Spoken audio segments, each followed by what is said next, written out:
this series of videos, what I'd like to do is to show you how to service your Coleman 286 lantern. We're going to start by the simplest thing that everybody probably knows, how to change your mantle, and in other videos I will also explain how you can change your defective pump, the plunger, or a leaky control valve. So stay with me and we'll start this. For any of you who are familiar with these lanterns and are the proud owners of them, because they do work very, very well, I'm very fond of it. It gives out a tremendous amount of lumens, and it can literally light up the whole forest around your camp area. But often enough we have to change the mantle because they are so fragile, and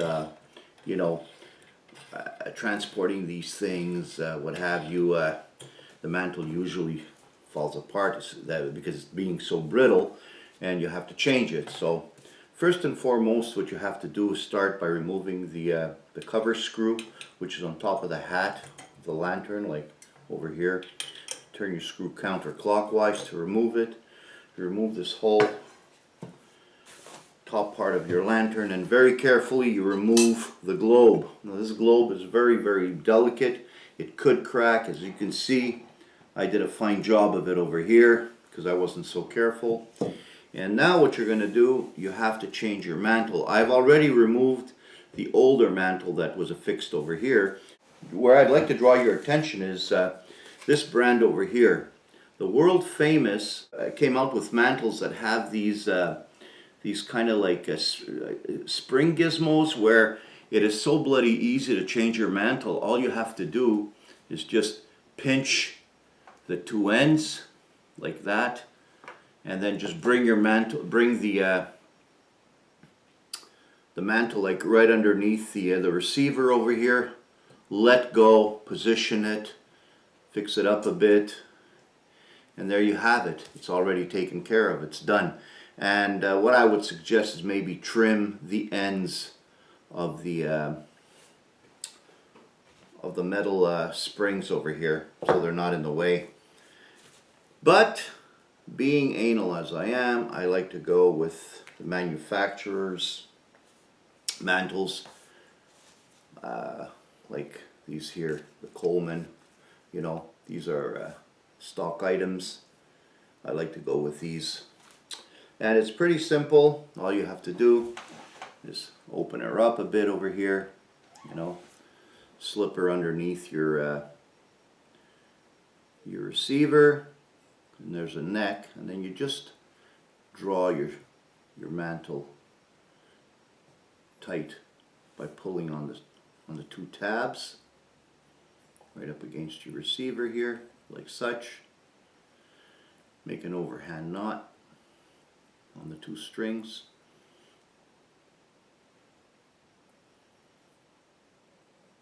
Tighten her down a bit like that, and then for security just do another overhand knot, just to secure this sucker in place. And that's all you have to do. Snip off the two ends like such. And there you have it. Next, what you're going to want to do is just burn the mantle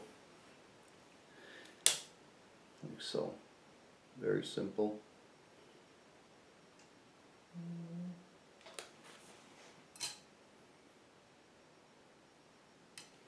And leave her alone.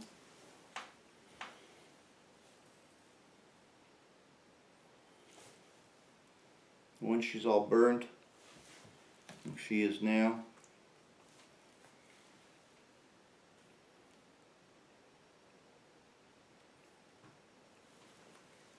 make sure that there's no holes anywhere. And she's all burnt nicely there.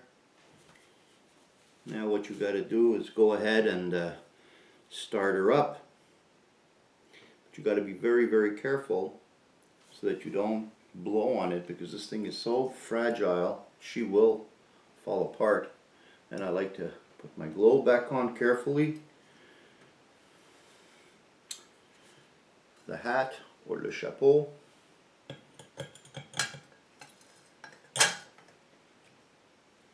And while doing all this, you got to be very gentle, because you can, this mantle will, it's so brittle it will fall apart. Hand tight it, and there you go. Now you're ready to rock. On the first burn, I like to take my lantern outside. I don't like doing it indoors. Just going to set it to start.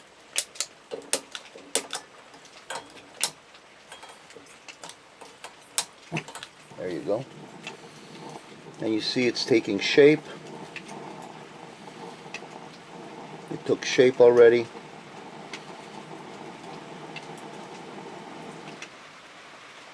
And your lantern is ready.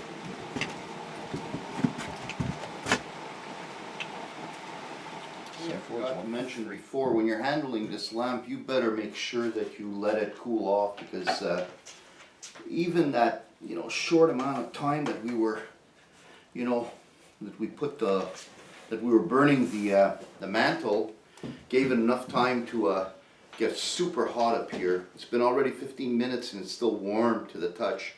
So be very careful so you don't burn yourself. And I also like to keep my my lantern stored in this Coleman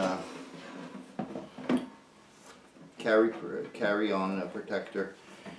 It's costs about 30 bucks, but I'll tell you, it'll like my lantern is what, 15 years old, maybe even 20, and it's in perfect shape thanks to this carrying case.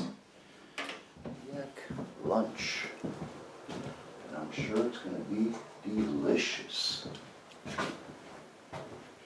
Recipe calls for 500 milliliters.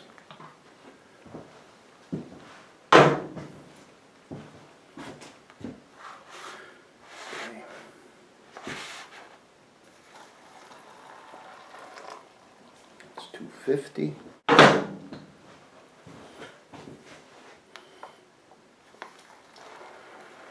That's 500.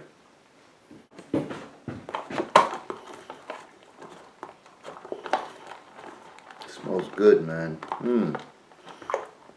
Mix it well.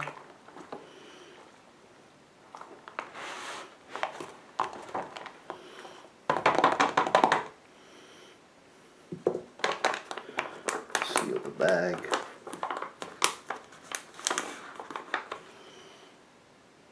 "15 minutes. Well, earlier on in the summer, I had told you guys that I had purchased all kinds of Happy Yak dinners, and that was gonna be my sole, you know, kind of dry food packing in my bag type of stuff. You know, I wasn't gonna go with any other company because I wanted to try just about everything they have to offer. And right now, what we're trying for lunch is the coconut Thai soup. Okay, and this is another dinner where you can make in the pouch. All you have to do is pour 500 milliliters boiling water, let it sit for about 15 minutes, and away you go. Now, I've had Thai soup in many different Thai restaurants, high end, low end. And I have to be honest with you guys, no way does this taste like what you get in these Thai restaurants. However, as a freeze-dried dinner, I gotta say it's pretty good. It's lacking a little bit of salt for my taste. However, it's pretty good.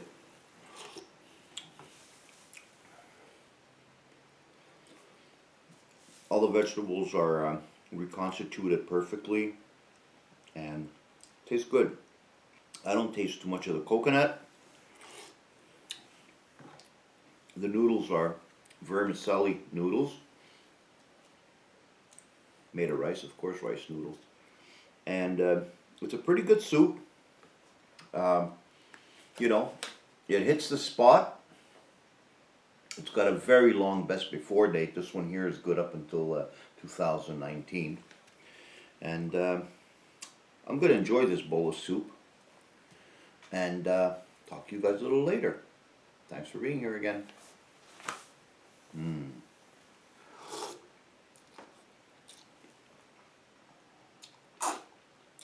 Yeah, you got to be a pig in a slurp.